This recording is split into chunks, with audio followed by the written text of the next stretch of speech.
सर्वांना नमस्कार. चला शिकू आनंदाने या आपल्या यूट्यूब चॅनलवरती सर्वांचे हार्दिक स्वागत. आज आपण स्क्रॅपबाबतचा तिसरा व्हिडिओ अपलोड करत आहोत. स्क्रॅपचं ॲप कसं वापरायचं आहे. बऱ्याच शाळेतील मुख्याध्यापकांना नव्याने बदलून आलेले असतील किंवा नव्याने शिक्षक जर मुख्याध्यापक होऊन गेलेले असतील, अशा लोकांना नक्की कोणता मोबाईल नंबर रजिस्टर आहे किंवा नक्की कोणता मेल ID आहे हे कळत नसेल तर तेही आपल्याला या व्हिडिओमध्ये जाणून घ्यायचं आहे. लॉग इन करताना म्हणजे लॉग इन कसे करावे.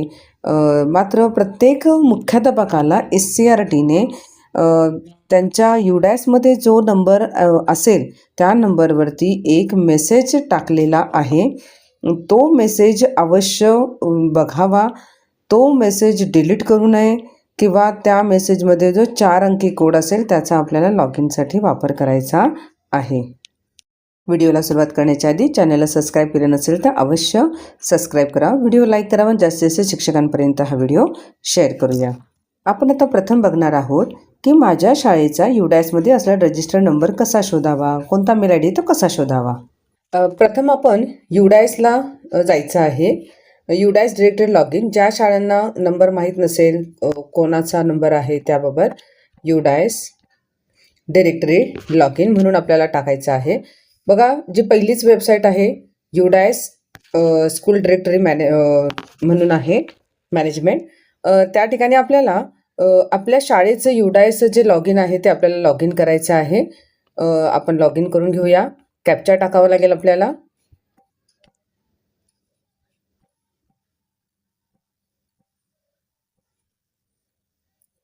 कॅप्चा टाकून लॉग इन केलं का आपल्याला आपल्या शाळेची एक पेज ओपन होईल.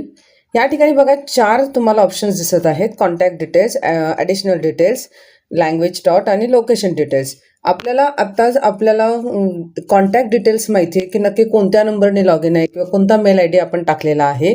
तर हा आपण इथे व्ह्यूला जाऊया आणि आपल्या शाळेचेच जर मुख्याध्यापक रिटायर झाले, नवीन मुख्याध्यापक आलेले आहे तर त्यांनी याच्यावरून आपला कॉन्टॅक्ट डिटेल्स शाळेचे शोधायचे आहेत.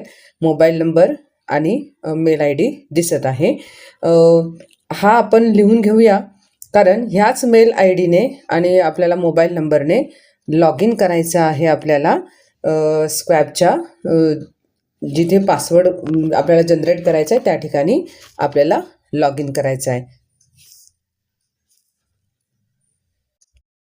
प्ले स्टोअरला जाऊया. प्ले स्टोअरला गेल्यानंतर आपण स्क्रॅप SQAAF हे ॲप आपण डाउनलोड करायचं आहे.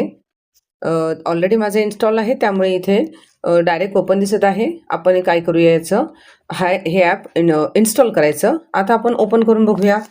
या ठिकाणी आपल्याला काही 4 ते 5 स्टेप्स दिलेल्या आहेत. त्यानुसार आपल्याला पुढे जायचं आहे. पहिला आहे UDAS नंबर. तो UDAS नंबर आपण टाकून घेऊया. UDAS नंबर टाकल्यानंतर लगेचच नेक्स्ट आपल्याला येणार आहे. त्या ठिकाणी आपल्याला मेल ID टाकायचा आहे. जो मेल ID आपण रिकवरमध्ये UDAS रिकवरीमध्ये केलेली आहे तो UDAS नंबर जो आपल्या शाळेत UDASमध्ये जो रजिस्टर्ड आहे तो मेल ID आपण इथे टाकूया. पुढे जाऊया. आता आपल्याला UDASमध्ये जो मुख्याध्यापकांचा मोबाईल नंबर आपण टाकलेला आहे तो मोबाईल नंबर आपण या ठिकाणी टाकूया. नेक्स्ट. पासवर्ड आपल्याला जो मेसेजमध्ये आलेला आहे तो आपण या ठिकाणी टाकूया. इकडे व्हेरीफाय म्हणून आपल्याला येतं. UDAS नंबर आहे, मोबाईल नंबर दिसतोय, आपला पासवर्ड दिसतोय, ईमेल ID दिसतोय आणि आता आपण लॉग इनला क्लिक करूया. लॉग इन केल्यानंतर आपल्याला आपल्याला हा स्क्रॅपची ॲपमध्ये आपल्याला दिसणार आहे. या ठिकाणी वरती बघा एक लँग्वेज चेंजचं बटन सुद्धा दिसत आहे.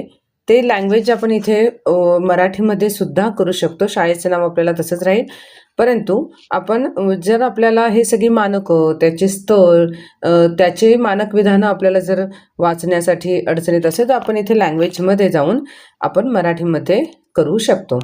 या ठिकाणी बघा वरती प्रथम बॉक्स आहे त्यामध्ये आपल्या शाळेचे डिटेल्स आहेत.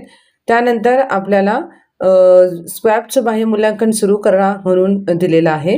आणि तिसरा जो ऑप्शन आहे स्वयंमूल्यांकन अंतिम करा, हे मात्र आपण जोपर्यंत स्क्वॅबचे सर्व मानकं भरत नाहीत, पूर्ण होत नाही, तोपर्यंत आपल्याला हा बॉक्स ओपन होणार नाही. आपण प्रथम बघूया स्वयंमूल्यांकन सुरू करा म्हणून जेव्हा आपण तिकडे क्लिक करतोय, एकूण मानक आहेत 128, प्रतिसाद नोंदवलेले अजून आपण सुरुवात केलेली आहे म्हणून ते 0 प्रतिसाद न नोंदवलेली 128 दिसत आहेत आणि त्या ठिकाणी आपल्याला प्राप्त गुण सुद्धा मिळणार आहेत, दिसत आहेत. आता हे पूर्ण 128 मानकं तुम्हाला इथे दिसत आहेत.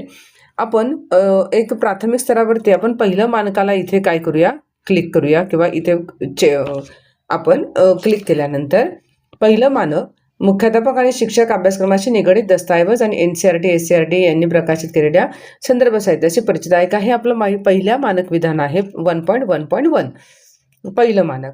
त्यामध्ये हे 4 ऑप्शन्स आहेत. यामध्ये मी आपल्याला आपल्या शाळेतील उपलब्ध पुराव्यांनुसार नीट वाचून आपल्याला याच्यातला एक स्तर निवडायचा आहे. स्तर उगीच कोणतेही निवडू नका. पहिल्या स्तराचे पुरावे असतील तर दुसऱ्या स्तरावर जाऊया. पहिल्या आणि दुसऱ्या स्तराचे पुरावे उपलब्ध असतील तर आपण तिसऱ्या स्तरावर जाऊया. पहिल्या, दुसऱ्या, तिसऱ्या स्तराचे सगळे आवश्यक असलेले पुरावे उपलब्ध असतील तर आपण चौथ्या स्तर आपण निवडू शकतो. परंतु चौथा स्तर निवडायच्या आधी आपल्याला हे सर्व वरचे स्तराचे पुरावे, आता हे पुरावे आपण एक PDF सुद्धा, एक व्हिडिओ सुद्धा बनवलेला आहे की ते पुरावे कसे, त्यामध्ये डिस्क्रिप्शन बॉक्समध्ये त्याचा पुराव्यांची PDF सुद्धा दिलेली आहे.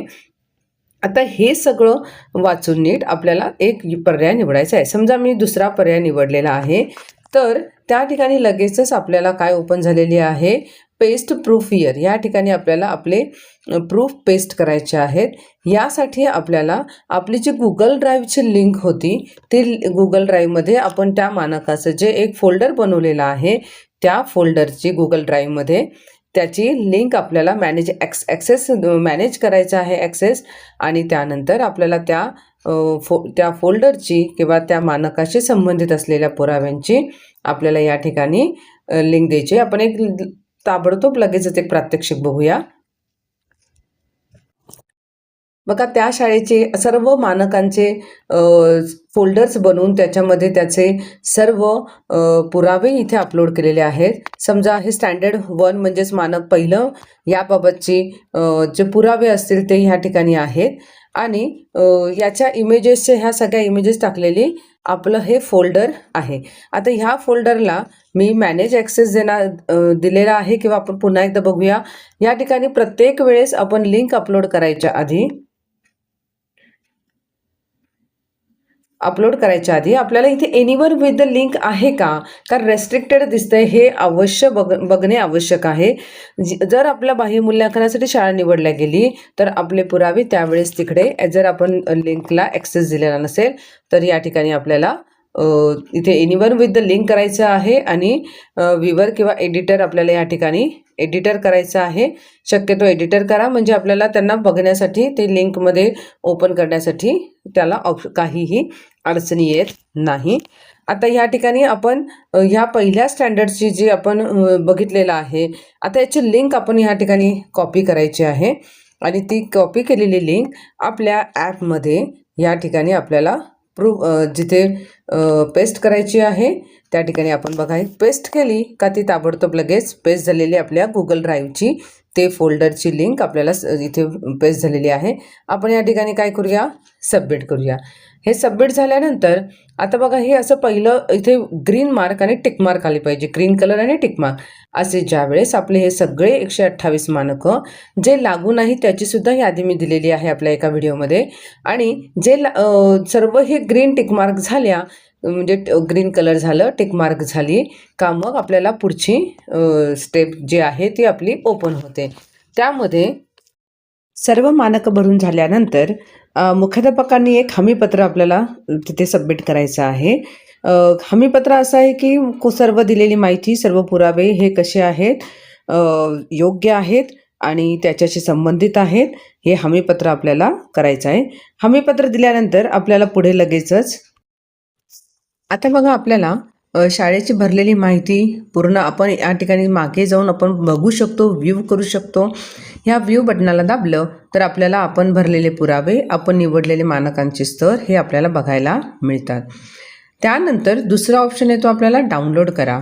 या ठिकाणी आपण जी माहिती भरलेली आहे याची PDF स्वरूपामध्ये आपल्याला आपली माहिती डाउनलोड करता येते. आणि त्यानंतर हे प्रमाणपत्र डाउनलोड करा. आपलं सर्व माहिती भरल्याच्या नंतरच आपल्याला हे PDF डाउनलोड केल्यानंतर पुढचे ऑप्शन्स हे नेक्स्ट ऑप्शन्स आपल्याला येतात. आणि प्रमाणपत्र डाउनलोडची इथे आपण जर डाउनलोड केलं तर आपल्याला आपल्या शाळेचं प्रमाणपत्रसुद्धा अपलोड होतं. हे असे प्रमाणपत्र आपल्याला प्राप्त होतं. अशा प्रकारे आपल्याला आपले प्रमाणपत्रापर्यंत सर्व स्क्वॅप पूर्ण करायचं आहे. बऱ्याच शाळांना आता अजूनही लॉग इन करताना इनव्हॅलिड जेव्हा व्हेरिफिकेशन करतो ते इनव्हॅलिड येतं. त्यांचे जे प्रॉब्लेम्स आहेत राज्यस्तरापर्यंत पोचवलेले असेल, त्याच्यावर जशी सुधारित सूचना येईल त्यावरती आपण लगेचच ताबडतोब व्हिडिओ बनवणार आहोत. परंतु ज्यांचे लॉग इन होत आहे त्यांनी आपलं स्क्वॅप भरायला पूर्ण करायचं आहे, सुरुवात करायची आहे आणि लवकरात लवकर पूर्ण करायचं आहे. व्हिडिओ शेवटपर्यंत बघितल्याबद्दल सगळ्यांचे खूप खूप धन्यवाद. चॅनलला सबस्क्राईब करायला विसरू नका. असेच उपयुक्त अशी माहिती तुमच्यापर्यंत घेऊन येऊ. आणि व्हिडिओ आवडला असेल तर नक्कीच शिक्षकांपर्यंत शेअर करावा.